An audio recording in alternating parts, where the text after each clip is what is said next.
আজকের এই ভিডিওতে আমি আপনাদেরকে বলবো একজন দরিদ্র মুচি কিভাবে শুধুমাত্র একটি কোরআনের আয়াতের কারণে অনেক ধনী হয়ে উঠল সে সম্পর্কে একটি বিস্ময়কর ঘটনা।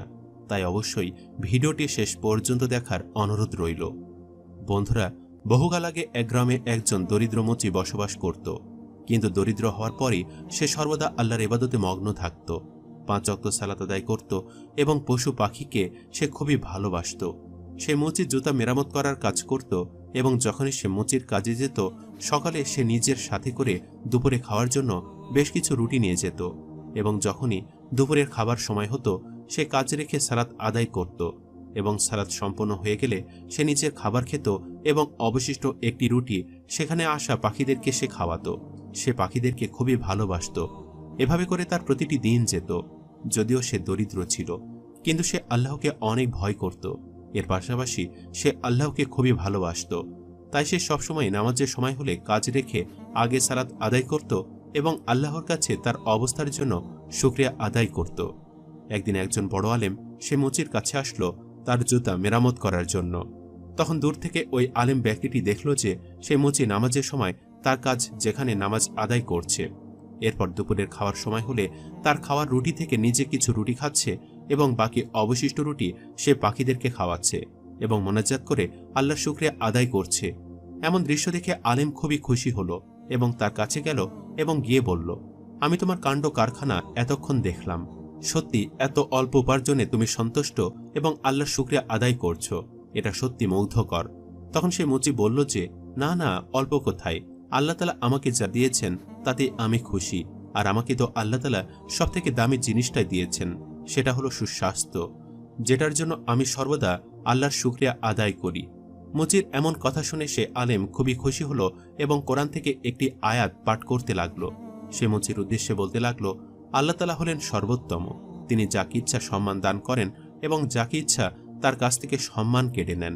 ওই মুচি আলেমের উদ্দেশ্যে বলতে থাকে, আমি আপনার জুতো পুরো বিনা ও পারিশ্রমিকে ঠিক করে দেব, তবে আপনি আমাকে এই বাক্যগুলো শিখিয়ে দিন, এগুলো খুবই চমৎকার এবং মধুর। ওই আলেম মুচিকে সেই বাক্যগুলো শিখিয়ে দিল, অর্থাৎ কোরআনের আয়াতগুলি শিখিয়ে দিল, আর এরপর থেকে সর্বদা সেই কোরআনের আয়াতগুলো পাঠ করত। যাই হোক, মুচির দিনকাল বেশ ভালোই কাটছিল। তবে একটা সময় মুচির কাজ বন্ধ হয়ে যায়।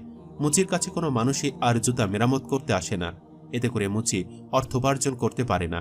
এর ফলে অনেক সংকট দেখা দেয় এবং একটা সময় মুচির হাতে থাকা সমস্ত জমা পয়সা শেষ হয়ে যায়। মুচির ঘরে ছোট ছোট সন্তান ছিল এবং তার স্ত্রীও ছিল। তারা খাদ্যের অভাবে ভুগতে থাকে। একদিন মুচির স্ত্রী মুচির উদ্দেশ্যে বলতে থাকে, ঘরে তো খাবার নেই, সন্তানরা কি খাবে? পাশের বাড়িতে খুব বড় করে খাবারের আয়োজন করা হয়েছে, সেখানে হয়তো অনেক মেহমান খাওয়ানো হবে। আপনি সেখানে যান এবং সেখানকার মালিক থেকে কিছুটা খাবার আমাদের জন্য চেয়ে আনুন। মুচি কখনো কারো কাছে হাত পাতেনি। সে সর্বদা আল্লাহর ইবাদতে মগ্ন থাকত, আল্লাহর কাছে শুকরিয়া আদায় করত। কিন্তু আজ এমন পরিণতি হয়েছে যে তার ঘরে একটি খাবারের দানাও নেই। তাই মুচি সে বাড়িতে গেল এবং সেখানকার মালিককে গিয়ে বলল, আমার সন্তানরা অনেকদিন হয়েছে না খেয়ে আছে, আপনার এখানে তো অনেক খাবারের আয়োজন করা হয়েছে, দয়া করে আমাকে কিছুটা খাবার দিন। যখনই আমার হাতে অর্থ আসবে আমি এই খাবারের বিনিময় দিয়ে দেব। তখন সেই বাড়ির মালিক বলতে লাগলো, যে দেখেছিস খাবার তৈরি হচ্ছে, সেই ভিখিরির মতো খাবার খুঁজতে চলে এসেছিস, তোকে আমি কেন খাবার দেব? এই খাবারের টাকা আমি কত কষ্ট করে জোগাড় করেছি, আমার নিজের অর্থ উপার্জন করা টাকা দিয়ে আমি খাবারের আয়োজন করেছি, যা এখান থেকে চলে যা। মুচি সেখান থেকে দুঃখ ভারাক্রান্ত মন নিয়ে চলে আসে এবং মনে মনে চিন্তা করতে থাকে, এবার আমি বাড়িতে কি করে যাব? আমার সন্তানরা না খেয়ে আছে, আমার কাছে টাকা নেই, খাবার নেই।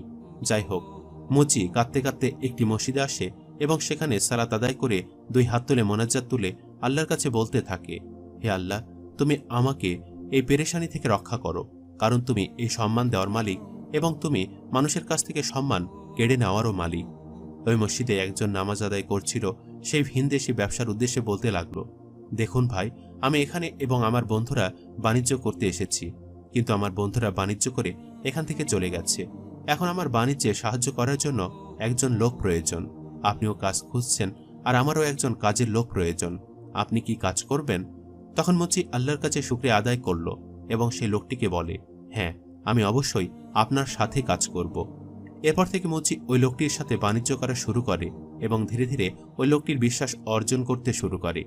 একটা সময় মুচি নিজে ব্যবসা শুরু করে এবং সে সেই শহরের অনেক বড় একজন ধনী হয়ে যায়। এরপর থেকে মুচি প্রতিদিনই নিজের বাড়িতে খাবার দাবারের আয়োজন করে এবং গরিব দুঃখীদেরকে খাওয়ায়। একদিন সে মুচির বাড়িতে তার প্রতিবেশী আসে, যে প্রতিবেশী তাকে একদিন ঘাট ধাক্কা দিয়ে বের করে দিয়েছিল। সে প্রতিবেশী খুবই দরিদ্র হয়ে পড়ে এবং মুচির বাড়িতে ভাগ্যক্রমে খেতে আসে। তখন সেই লোকটিকেও মুচির অধীনে কর্মরত লোকরা সেখান থেকে তাড়িয়ে দেয়। মুচি জানতে পারে এবং সাথে সাথে সেখানে যায় এবং গিয়ে সেই প্রতিবেশীকে চিনতে পারে।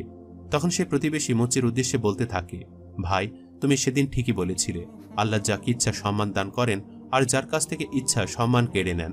সেদিন তোমার সাথে আমি অনেক খারাপ আচরণ করেছি, যার ফলে হয়তো আল্লাহ তাআলা আমাকে এই প্রতিদান দিয়েছে। তুমি পারলে আমাকে ক্ষমা করে দিও। মুচি অনেক মহৎ মনের অধিকারী ছিল, তাই সে তার প্রতিবেশীকে ক্ষমা করে দেয় এবং আল্লাহর কাছে সকল কিছুর জন্য শুকরিয়া আদায় করতে থাকে।